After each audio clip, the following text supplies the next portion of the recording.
slavery, and supporting women's right to vote. His name was Lyman Beecher, and he died this day, January 10th, 1863.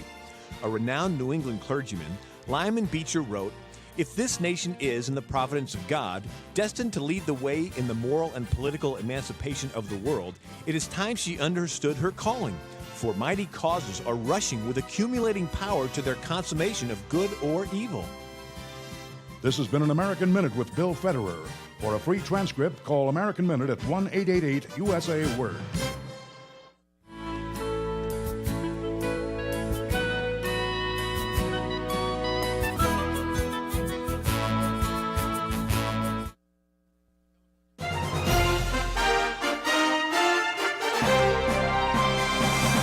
VCY America presents Crosstalk, a nationwide call-in program discussing issues that have an effect on our families, our communities, our churches, our nation, and our world. Crosstalk, an opportunity for you to voice your concerns for biblical principles. And now live by satellite and around the world on the internet at VCYAmerica.org. Here is today's Crosstalk. We do thank you for joining us on Crosstalk today, coming your way from VCY America. Ladies and gentlemen, founding father and former President John Adams said this: "Our Constitution was made only for a moral and religious people. It is wholly inadequate to the government of any other." Our founders not only recognized the importance of being a moral and religious people, but also recognized the importance or the safeguarding of religious liberty in our land. Constantly, we are finding our religious liberty is under attack. I mean, it's happening in our nation's schools, all levels, colleges, universities. It's happening in local, state, and federal government. It's happening from the executive branch. It's even entrenched in some facets of our judicial system as well. Matthias Burnett, he was a pastor of the First Baptist Church in Norwalk, preached an election sermon at Hartford on the days of the anniversary election, May 12, 1803. And in that sermon, he said this: "Watch over your liberties and privileges, civil and religious, with a careful eye." The very first line of the First Amendment to our Constitution reads, "Congress shall make no law respecting an establishment of religion or prohibiting the free exercise thereof." Well, a staunch advocate and defender of religious liberty is with us today on the program, who's been watching over our liberties with a careful eye. He's here to discuss the state of religious liberty. Joining us, we welcome back constitutional attorney Matt Staver, a founder and chairman of Liberty Counsel, 3 landmark cases before the U.S. Supreme Court. He's an author, the host of the radio broadcast Faith and Freedom and Freedom's Call. Matt, thanks for joining us here on Crosstalk. Thank you, Jim. It's always a pleasure to be with you, and Happy New Year. Oh, Happy New Year to you as well. Matt, we're going to be taking a look at the state of religious liberty. We're going to hear a State of the Nation address eventually from the president, but the state of religious liberty, did this have setbacks in this past year? Did it move forward? The year we just closed out, and we're going to take a look ahead, what's in store for 2023, as well as the greatest threats toward religious liberty. We'll look at what's happening in our Congress right now as well. But, Matt, let's first take a look back. I know you had a tremendous 9-0 landmark decision before the court this past year, but as you give an overview of 2022 as it pertains to religious liberty, how would you declare the state of religious liberty as to the year we just came through? Well, I would say, Jim, that as it relates to our wins in the courts, particularly at the U.S. Supreme Court, but a number of courts all the way down to the lower levels, we've had significant success on religious freedom. In fact, on religious freedom and free speech issues, 2022 is probably one of the most significant years in our lifetime, particularly at the U.S. Supreme Court. From our case, the 9-0 win with regards to free speech in the context of freedom of religious speech, May the 2nd, where we got a 9-0 decision on the Christian flag case out of Boston, the Shurtleff case versus City of Boston, all the way down to the last one, which would be the Coach Kennedy case, praying on the football field after the games, and also vouchers or the support in Maine with regards to schools that were discriminating against religious schools. Across the board, we had significant wins. Our win was 9-0, which is very significant. Mm-hmm. It ultimately set the foundation, too, not only for a major free speech win, which is what was in that case from a religious viewpoint, but also a religious freedom win, and specifically overturned this 51-year-old terrible precedent called Lemon versus Kurtzman, the Lemon test. That had been used to censor the Christian flag in Boston. You could fly the flag as long as you didn't think it was Christian, but if you thought it was Christian, then it was impermissible. The same flag wasn't the problem. It was your viewpoint on the flag. You could kneel on the field in the Coach Kennedy case if you had secular thoughts, but if you had religious thoughts, they used the Lemon test to censor. And then you had nativity scenes and In God We Trust and One Nation Under God and symbols and words and speech, all those kinds of things. Continually censored for 51 years using that Lemon test. That's gone. So huge, huge victories. Also, we had huge victories with regards to the vaccine mandates that came out of the Biden administration. We have class action injunctions now on behalf of the Navy, the Air Force, Space Force, the Marines. We have on behalf of some members of the U.S. Army moving towards class certification on that one. And finally, we're still working on the Coast Guard. So big improvement there in the courts. Also in some other areas, major religious freedom wins in our case involving a lawsuit against North Shore University Health System. It's the first class action case using the Title VII for religious freedom with respect to people who were discriminated against that did not want to get the shot mandate, and now we have a $10.3+ million settlement that's been approved. So lots of victories there, Jim. Yeah. However, there's also been a lot of attacks on religious freedom. And the fact that they even imposed these mandates. And some courts went the other way on some of these things with regards to nurses and healthcare workers in Maine and New York. So those things are still in the litigation. Some of the individuals, many of the people in the military, despite the fact that we got the class action injunctions, they're still being persecuted. Many of them were pushed out before the injunctions were given out by the courts. They tried to push them out ahead of time. So there is an incredible assault attempt against religious freedom, particularly by this Biden administration. In the courts, by and large, we've had significant victories, but the assaults continue to come. And finally, let me just say this. I would say that we're seeing some major assaults on religious freedom with regards to the intersection of LGBTQ and religious freedom. Mm-hmm. And that's going to increase in 2023, and we can talk about that. So, Matt, also, I believe, and I didn't recall catching this from you when you were talking, you've also had victory on the counseling bans for minors. Is that correct? That's right. We got the very first Court of Appeals victory regarding counseling bans. This came out of Boca Raton, Florida, and Palm Beach County, Florida, and South Florida. We also got one in Tampa, Florida, as well. But the one in the South Florida, we have a Court of Appeals decision on that. It's the first one in the country to strike down these bans as a violation of free speech. These primarily restricted Christian counselors from giving life-saving counsel to families, particularly their minor children, who want to get this kind of counseling to overcome unwanted same-sex attractions, behavior, or gender confusion. They were told, counselors were, that you could not give this life-saving counsel. For several years, 5 years basically, down in South Florida, our clients, licensed mental health professional counselors, were unable to give life-saving counsel because they would have been targeted with license revocation and fines or penalties because of giving life-saving counsel. Mm-hmm. But, Jim, even though we won that case, and it's a significant one, we were hoping, frankly, that the defendants, the government, would take these cases up to the U.S. Supreme Court, where we would then strike them down across the country. But they saw the handwriting on the wall, and they got cold feet, and they decided not to petition the U.S. Supreme Court. If they had, we would be at the Supreme Court later this year, and we would be able to strike these down across the country. I have no question about that. But right now, when you count the states, about half of the states, and when you add in the cities and counties, that's about 80 total cities and counties and states that have these bans across the country. And we need to strike them down everywhere because there's a lot of people, counselors and clients, that want to provide counsel, that have the expertise, and clients who desperately need it that are unable to get it because of these counseling bans. Matt, one other victory, maybe not falling under the guise of religious liberty, but in a sense it is, and that was the overturn of Roe v. Wade as well.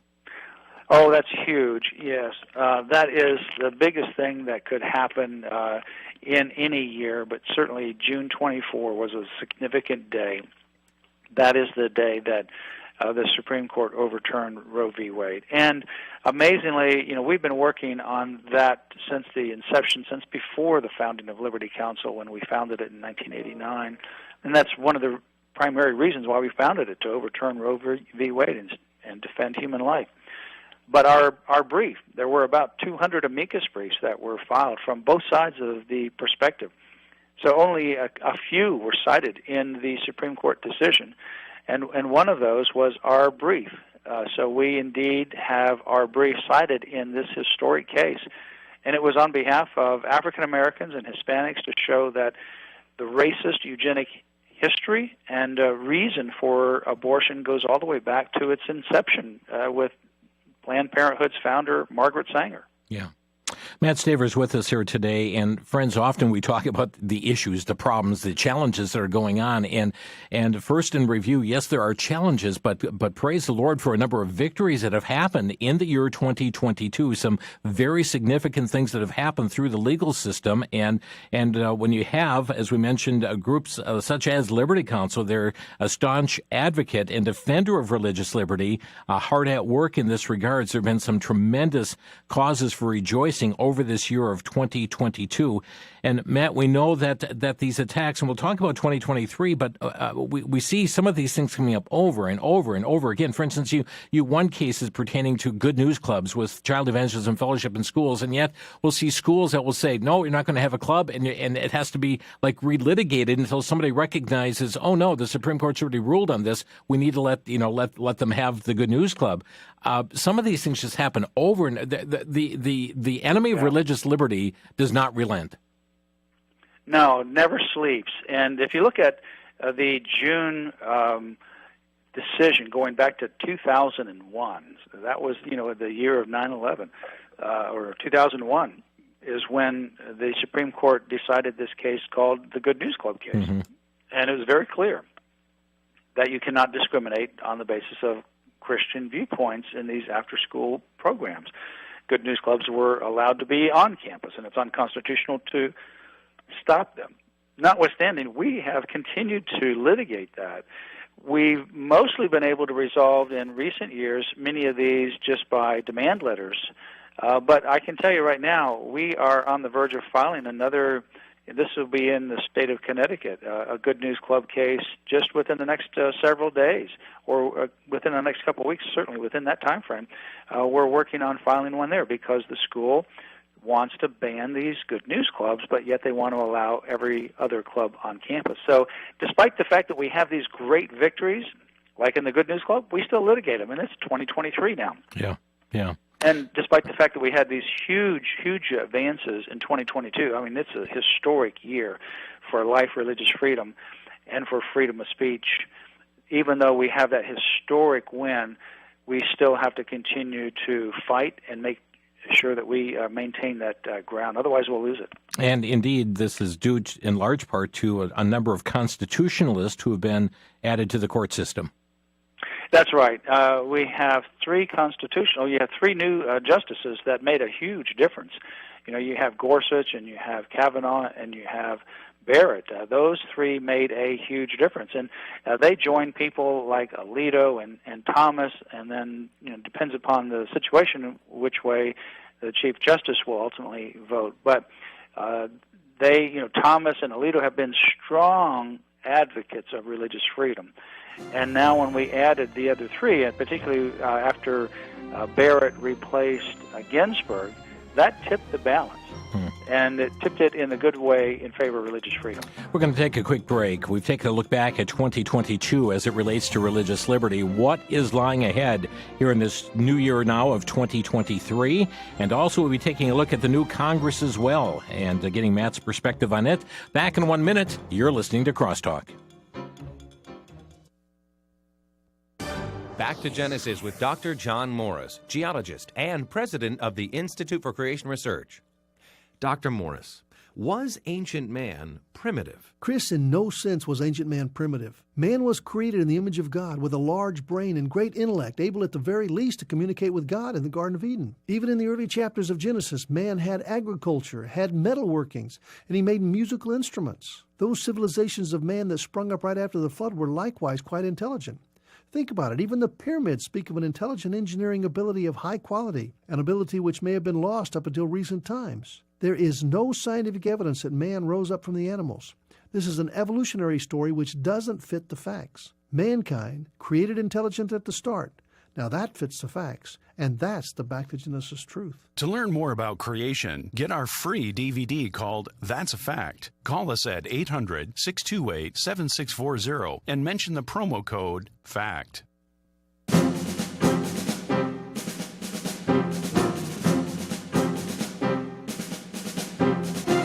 The State of Religious Liberty. Matt Staver is with us today, founder and chairman of Liberty Counsel. Their website, lc.org. lc.org. Friends, I hope you're plugged into Liberty Counsel and keeping abreast of the issues that they're involved in, that you're praying for them. If God enables you to support this organization as well, they are fighting, they're advocating for your religious freedom. We've seen many, many attacks that are coming on many different fronts, on all different levels. And as Matt said, the enemy does not sleep. It is constantly there to take away, to strip from you your First Amendment protections, your religious liberty, freedom of speech, and so forth. And Liberty Counsel certainly has been a watchdog to sound the alarm and to advocate on your behalf. Matt, we've looked back at 2022, but you mentioned there's threats coming ahead in this year of 2023. Some of those which you know now, we know that there will be other things unknown at this point that will hit us in this year of 2023, but give us your perspective, if you would. Well, so for example, a judge just recently issued a ruling within the last little bit regarding a Catholic hospital, saying that you need to perform the so-called surgeries to mutilate healthy body parts. And if you don't, that it's a violation of the old Obamacare law. That just came out. Now, that goes contrary to two other courts of appeal. The Fifth Circuit Court of Appeal, that is in the Texas, Louisiana area, and then the Eighth Circuit Court of Appeal, that's more in the Midwest. So we don't know which way the Court of Appeal will ultimately rule on that issue, but, I mean, that's just a no-brainer with regards to you do not have the authority, or it should be a no-brainer, to force a religious hospital to violate its sincere religious beliefs, to force this hospital to engage in abortion or to engage in these amputating healthy body parts for somebody who wants to have that happen to them. So that is still ongoing. We have obviously a big case pending before the U.S. Supreme Court with regards to artists, where the artist was told you have to create a website for same-sex weddings. If you're going to create a website for weddings between a man and a woman, that's pending before the U.S. Supreme Court. I'm hoping we're going to get a good decision out of that one later this year. But I think one of the big areas that we're starting to see this in is in the area of accreditation. Right now, for example, the American Bar Association and other accrediting entities, they are pushing forward to, in fact, the ABA just last year added to its standards, which it uses for schools for accreditation, that you had to include a non-discrimination provision on the basis of transgender. They've had sexual orientation in the past. So some of these schools have indicated, well, they don't discriminate on the basis of sexual orientation, basically what you're feeling or thinking, but they would based upon behavior. So if you had sex outside of marriage, or if you engaged in activities that are same-sex activities, then that would ultimately be something that the school would address based upon its sincere religious beliefs. But that changed last year, and so now there's different schools that are being watched by the ABA and pressured by the ABA to change. So those things are going to be very much in the forefront with accreditation. If you lose your accreditation, for example, as a law school, then your graduates cannot take the bar exam. They can get a JD degree, but they can't be licensed because they can't take the exam in virtually any state, so they can't obtain a lawyer's license or, the ability to practice law. So that is a big issue with regards to accreditation. Under this administration, what you're going to be seeing is more pressure on these accrediting bodies to force these religious-affiliated schools to violate their sincere religious beliefs based upon LGBTQ issues. That's a big issue. You're also seeing in the schools, for example, a real indoctrination and a grooming with respect to the drag queen story hour, also the grooming, the pronouns. You're seeing a lot of these kinds of challenges, particularly with teachers being told you have to lie, essentially. That's what they have to do, by referring to somebody based on a pronoun that doesn't fit their gender, doesn't fit their biological sex. So a lot of those things are going to be percolating as well. So, Matt, as we really as a nation delve into greater and greater immorality, as we see defined in Romans chapter 1, it's that which promotes the LGBTQ plus agenda. This is perhaps really the hub of so much attack on religious liberty. Yeah, it really is the hub, because when you're in the LGBTQ agenda, it's a zero-sum game. What I mean by that is people who think that you can compromise and live happily ever after and sit around a campfire and sing Kumbaya even though you have different viewpoints on life, they're very much mistaken. This is a zero-sum game. There is a winner and there is a loser. There is no compromise, and that no compromise comes from the LGBTQ advocates. And the reason that religion, particularly Christianity, is targeted is because it doesn't affirm. It's not going to be a cheerleader for this agenda, whether it's, boys in girls' sports. That's a big issue that is happening all over the country. There's a number of states that are getting involved, but there's lots of legal challenges as well that's taking place. And so you always have that bastion of the church that has been the historic bedrock of morality.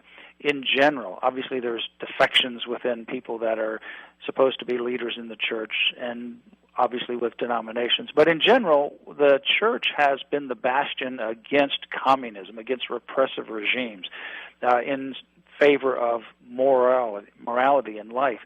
And that's why it's such targeted right now, because it is the impediment that ultimately does not allow that other immoral agenda, whatever it may be, to triumph and have the day. With us today, Matt Staver from Liberty Counsel. LC.org is their website. Matt, after 15 votes, we have a new Speaker of the House. Give us your perspective as to what you're expecting from the new Congress. We have a new GOP-controlled House at this point by a very slim margin. Not too much change in the U.S. Senate. Do you have any level of optimism, or are you concerned about what's ahead here, legislatively speaking? No, I do have a lot of level of optimism. We have an office in Washington, D.C. We have a senior governmental Council of Governmental Affairs who's very well versed, and other people on our Capitol Hill staff that monitor this, work with members of the legislature every day. And so we have a lot of optimism. Even though, we had all the debate and the media was really, downplaying all the debate or trying to make more of it, it was really a healthy debate.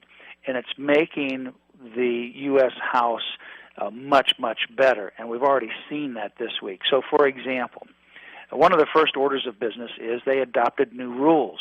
What you're going to see is something that I think that you're going to like as this year progresses. For example, one of the new rules is this, with the omnibus. The omnibus, every year, we get to the end of the year, it's in Christmas time, and they've never passed the budget.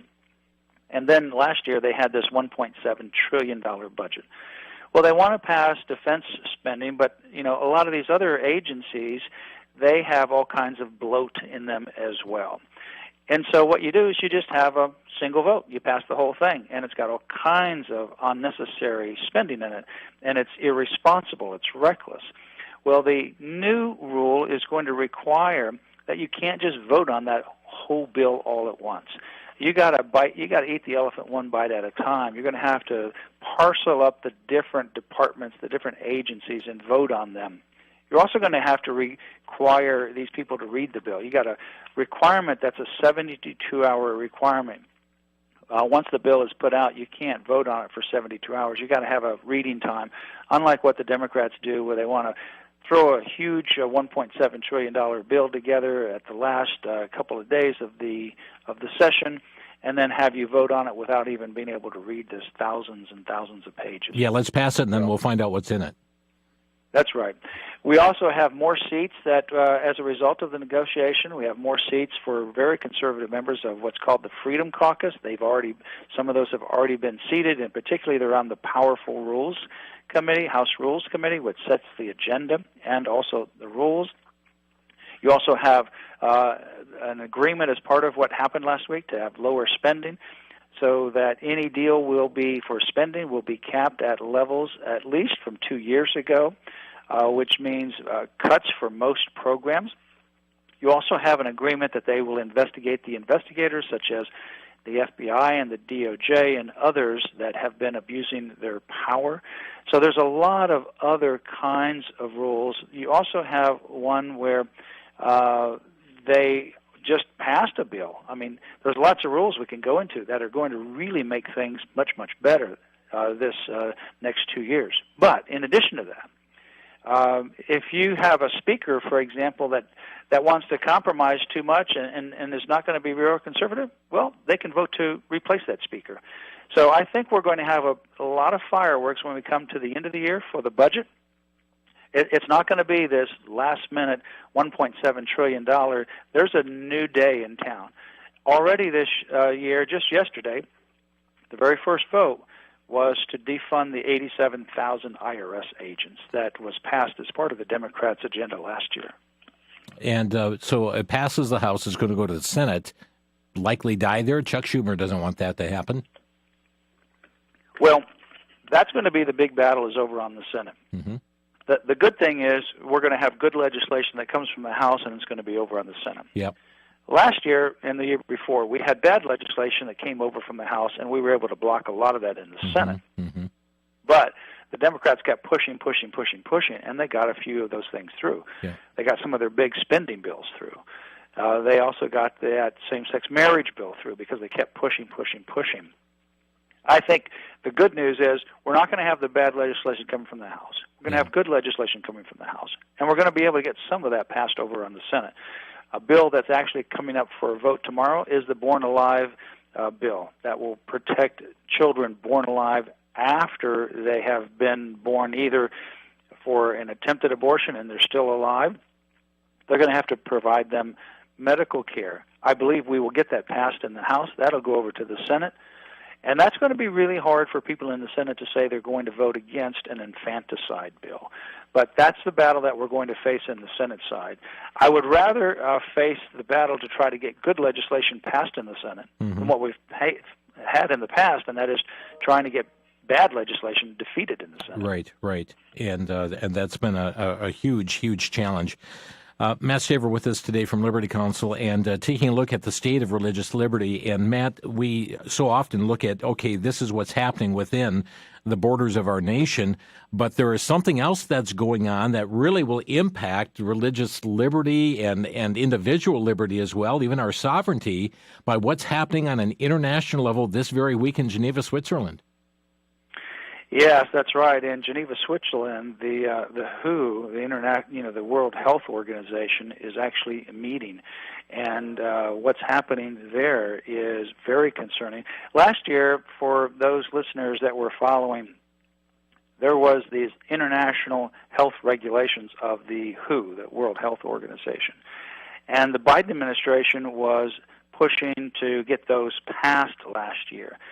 And it looked like it was going to be passed. And what this would do is strengthen the WHO's position, give them more authority to have authority over the individual nation states. Fortunately, at the very last, we were able to get that defeated, but they're still pushing forward to this. And what they're trying to do now is to try to prepare for this upcoming summer meeting where they want to have a new pandemic treaty, and that pandemic treaty would give the WHO authority globally. We can talk about some of the specifics, but it is very, very concerning. And friends, we'll have just a little bit more info after the break. This is Crosstalk. VCY invites you to obtain an audio recording of the Gospel according to John as narrated by Brad Canterbury. In the beginning was the Word, and the Word was with God, and the Word was God. John's Gospel, presenting the words of Jesus, the way of salvation. For God so loved the world that he gave his only begotten Son, that whosoever... You can share this as a gift or for listening over and over on your daily commute. VCY America is making available this narrated Gospel of John on 2 CDs for a donation of $12. Call during business hours 1-800-729-9829. That's 800-729-9829. But these are written that ye might believe that Jesus is the Christ, the Son of God, and that believing ye might have life through his name.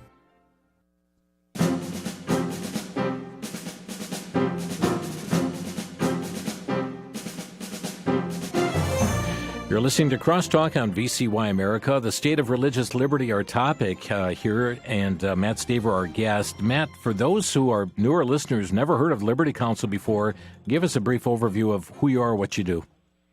Well, Liberty Counsel, we founded it in 1989 to advance religious freedom, the sanctity of human life, and the family, God's design for marriage and family. And we do that in the courts primarily, but also through the halls of public policy. Our website is lc.org, lc.org. You can contact us free of charge. We don't charge anyone for our representation. We've been leading the country against the mandates on churches and places of worship and the vaccine, the so-called COVID shot mandates with regards to employees, military, students, even those that are wanting to get organ transplants and so many other things. Sanctity of human life. We represent Sandra Merritt, who uncovered Planned Parenthood's organ procurement program. So much that we do across the country. lc.org. Okay, friends, check it out. Matt, we were talking about the World Health Organization that is presently meeting this very week with some amendments to the international health regulations that are going, well, it's actually going to go before all the nations to be voting on this. We know that this is something that had been pushed, advocated for by President Joe Biden, who is wanting to really surrender our sovereignty as a nation to this World Health Organization to call the shots on various things. But wow, what a threat to human rights, what a threat to individual liberty and freedom, and that really impacts religious liberty as well. It does. They have an upcoming meeting May 23, which is their World Health Assembly, where they're going to vote on this new pandemic treaty, but they're having meetings right now. They've got a 46-page proposed series of amendments. I'll just tick off a few of these. It would change the WHO from an advisory organization that makes recommendations to a governing body. Wow. Whose proclamations would be legally binding. They want to remove current language that says respect for dignity, human rights, and fundamental freedoms of people. They want to strike that. They want to give the Director General of the WHO control over the means of production through an allocation plan for health products. So that individual would have the world authority over production. They also want to impose vaccine mandates, testing mandates, proof of various kinds of not only vaccines for COVID, but all kinds of medications that you have.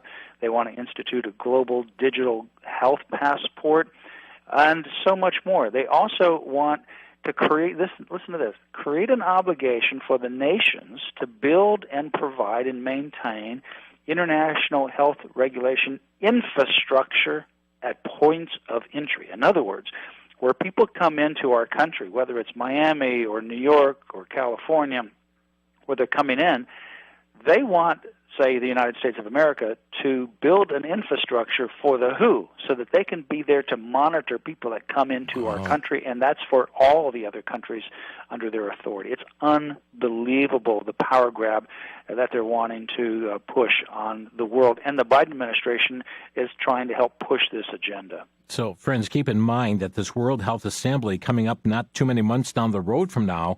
But Matt, in essence, what they're doing, they're laying the framework right now for putting together the nuts and bolts in order to present this at the upcoming forum, the conference. Absolutely, yeah. They had some meetings last year, and now they're really gearing up with meetings this year, this week, and next week, and this month, and they'll have them up until May when they ultimately have their major World Assembly meeting. But the whole point is to garner enough support. They already have this administration behind it. Garner enough support to pass. And frankly, it was very close to passing last year with a different version. This one's even worse. So this is a real serious issue. It is an issue, and it is something that, according to our Constitution, Matt, ought to trigger a two-thirds vote by our U.S. Senate to ratify something like this. But sadly, they give some other name to it than a treaty, and they'll call it a deal or a pact or something of that nature to try and subvert the constitutional plan for a two-thirds vote by our U.S. Senate. Yeah, that's right. You would think, well, this would be, they called it a pandemic treaty, but if you go back and you look at what happened before under previous presidents, they tried to get around the Senate confirmation of a treaty that is required by the Constitution by calling it something other than a treaty. And that's, even one of the Bushes did that as well. So this has been done by Republicans and Democrats to violate the Constitution, and this is clearly where Biden administration is headed to try to get around this Senate vote so that this can actually be done just on the executive side rather than the legislative side. So we have to challenge that, we have to watch it, but we have to really make sure that this is pushed back. And now with this new House, we need to press forward with bills and legislation and investigations, and I think we have the opportunity to be able to do so. Matt, one further question before, and friends, if you'd like to get on board with Matt Staver right now, our telephone number to Crosstalk, 800-733-9829, 1-800-733-9829. How can the people of the United States of America best safeguard their religious liberty? Well, first of all, I think you have to understand the importance of it. Secondly, the threats to it. And finally, you need to not be silent when you see threats to our religious freedom. Don't assume that somebody else is going to speak up for you. You need to speak up, and collectively our voices make a huge difference. Contact Liberty Counsel, lc.org is our website, or our phone number is 407-875-1776, and we can provide you information and help in your situation. Matt, I'd also like to get an update from you here as it pertains to the COVID shot mandate for our military. You talked about class action suits, dealing with this issue.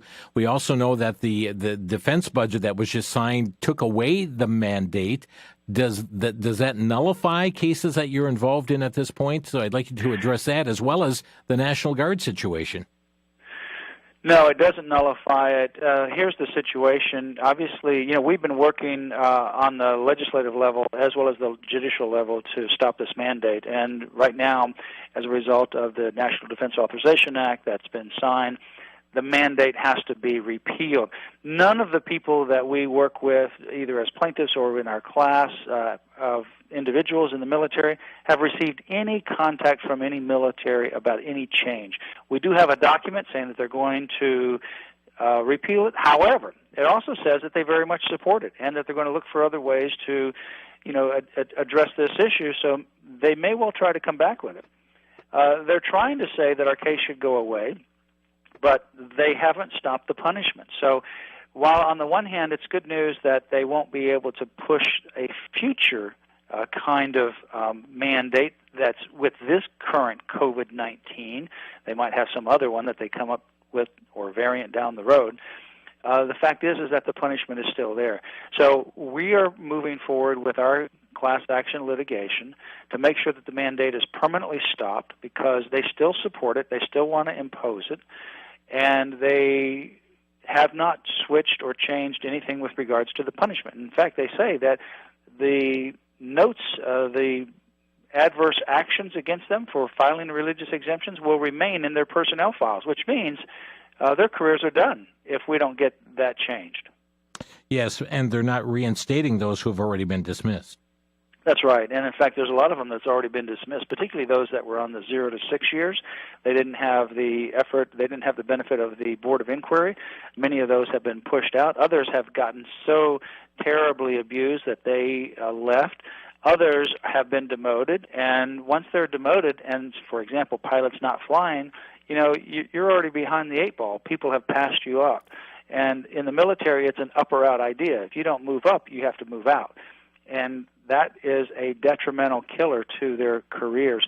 With regards to the Coast Guard, that's the only one that doesn't have, Army doesn't have a class action injunction yet. Army does have an injunction on behalf of some.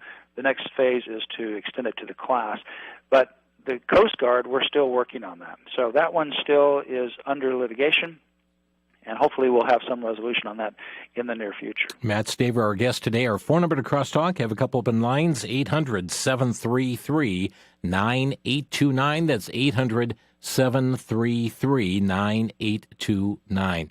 Talking about religious liberty today. He's also introduced us to what's happening at the World Health Organization right now with these meetings that are taking place, and then also what's looking ahead here for religious liberty here in this year to come, 2023.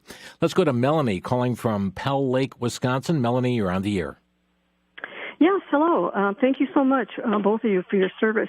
Matt, I've been following you for a long time and supporting you 100%. I wanted to know how I could possibly get you on my Facebook page to get more people aware of you. Well, contact our office, and you can ask Jessica or Holly, 407-875-1776, or send an email to liberty@lc.org, liberty@lc.org. We'll be happy to do what we can. Okay, great. I just wanted to really thank you for all that you're doing, because I found out so much that I think a lot of people just aren't aware of what is really going on, and this is why I want to get it out. And you're the guy that's got all these issues that you're covering. I just want to thank you so much for your service, and I'll try to share you with as many people as I can. I also wanted to ask you, with this whole thing right now with the World Health Organization, is our best bet to get information I do all the faxing to the White House? Is that our best, besides prayer? I think it's the best thing, faxing petitions. Also, let your member of the House and Senate know as well. Mm-hmm. And you say, well, if you have a person who's just not going to listen to you, that's fine. Then faxing and petitions, the way we do it, you don't have to be stuck with the person that's never going to listen to you. There's other people, other individuals that we fax or petition, and certainly we meet with. But from your perspective, faxing and signing petitions. Thank you so much. So we can go and put them into the right source. Great. Thank you for the call. Awesome. Thank you. Bye-bye. Bye-bye. And Matt, Liberty Counsel does have a Facebook feed, and so people can friend that and share your post. Is that correct, through their sites? Exactly, yes. We do have Liberty Counsel does have a Facebook feed, Liberty Counsel Action as well. So you can find us on Facebook, and you can share those posts as well. Our number to Crosstalk, 800-733-9829. Leroy in Atlanta, Georgia, you're on the air. Hey, Jim, Matt, welcome to 2023. How y'all love it so far? Oh, very good so far. Thank you. So here it is, Matt. As it relates to Roe versus Wade, it took 50 years to get it overturned. And I heard you interview on Crosstalk, but I wasn't able to call in that day when you were talking about what they just did with marriage and used interracial marriage as a beard to codify that which God calls unseemly. Do you think it'll take another 50 years to get that overturned? Because I thought you mentioned something to the effect that marriage is not covered in the Constitution. Well, as it relates to getting overturned the 2015 Bergerfeld decision, that was a terrible 5-4 decision that said that there's a so-called constitutional right to same-sex marriage. I think we will get that overturned. It's not going to take as long as Roe v. Wade, and I think, frankly, even the bill that was passed last year in December with regards to requiring one state to recognize another state's same-sex marriage, I think that is a vehicle that we can use and a basis that we can use to overturn the 2015 decision. Ned, I'm going to have We're working on a case right now to tell you what, let me have you explain that after the break, because that really bears a question, how to use that congressional decision, they're signing into law Disrespect for Marriage Act to overturn Obergefell. So more to come. Stay with us. This is Crosstalk. For the Worldview Report, I'm Brandon House. Our website is worldviewreport.com. In 2006, Ben Gvir was stopped by police trying to do what? Make an animal sacrifice over Passover on the Temple Mount. That was 2006. In 2017, Ben Gvir, as an attorney, represented returning to the Mount activist who also wanted to perform a Passover sacrifice on the Temple Mount. Well, guess what? Ben Gvir is now in charge of the police on the Temple Mount. Yes, he's in the Benjamin Netanyahu government. Folks, this is getting very interesting. And a group of people are now asking his permission to have an animal sacrifice this coming April on the Temple Mount. He's already tried doing it himself back in 2006, represented a group in 2017. What do you think he'll say? It fits in with Bible prophecy, as the nation of Israel is said, according to the book of Daniel, will go back to animal sacrifice. Stay tuned.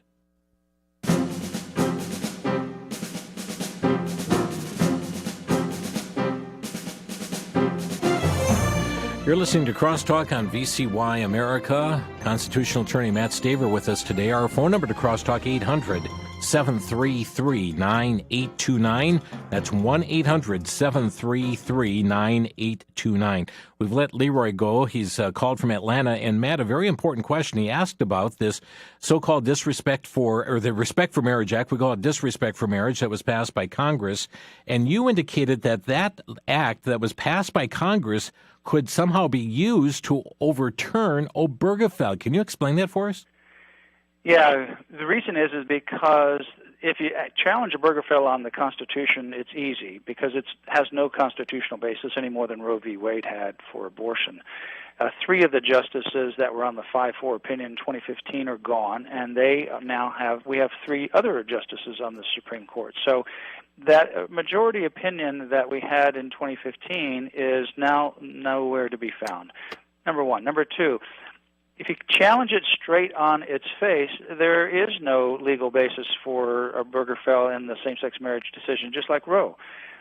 The hard part to overturn it would be the justice is asking, well, what happens if we overturn it? What's going to happen to all those licenses? What's going to happen to property division and custody and all these other things because of these licenses, and now it's going to cause chaos? Well, now under this decision, essentially what you have, this legislation that was passed last year, is you have those that have already obtained a license, grandfathered in, if you will. But going forward now, if you were overturning Obergefell today, then tomorrow it's not going to affect the people that currently have licenses, but it now frees up the states to stop the same-sex marriage. So a majority of the states would go back, I believe, just like with regards to abortion, and they would go back to their pre-2015 laws. Remember, we had, 30 states or so that had constitutional marriage amendments. Yep. The vast majority of the states had laws that had marriages one man and one woman, and the vast majority of them had actually constitutional amendments that they passed to say marriage is the union of a man and a woman. So I think those would all come back into existence. They have not been removed from their state constitutions. And Matt, that's a cause, to give a warning to individuals, because some legislatures will be working to say, oh, this is archaic now, no longer applies, we need to remove this. People need to be resistant against removing those from their state constitutions. Absolutely. Or their state statutes. Absolutely. Yeah, because, once Obergefell is gone, those state constitutions, they haven't been repealed. They're still in existence. The laws are still in existence. They haven't been repealed from the books. So all of it will come back into play. So I think, we have a case right now, the Kim Davis case. That's a case that could likely go back to the U.S. Supreme Court and be the catalyst to overturn Obergefell. Kim Davis, as you remember, is the Rowan County, Kentucky clerk, the first person in the country to be arrested for refusing to issue a marriage license for same-sex marriage. And wouldn't that be something? The first person to be arrested for standing up for religious freedom now becomes the person who takes the case to the U.S. Supreme Court and strikes down Obergefell. Wow. Let's go to Paul in Iowa. Hi, Paul. Thanks for calling Crosstalk. You're on the air. Yes, sir. Thank you for taking my call. There are at least 11 states that have a right of conscience clause in the state constitution. The conscience is mentioned directly in the New Testament some 32 times.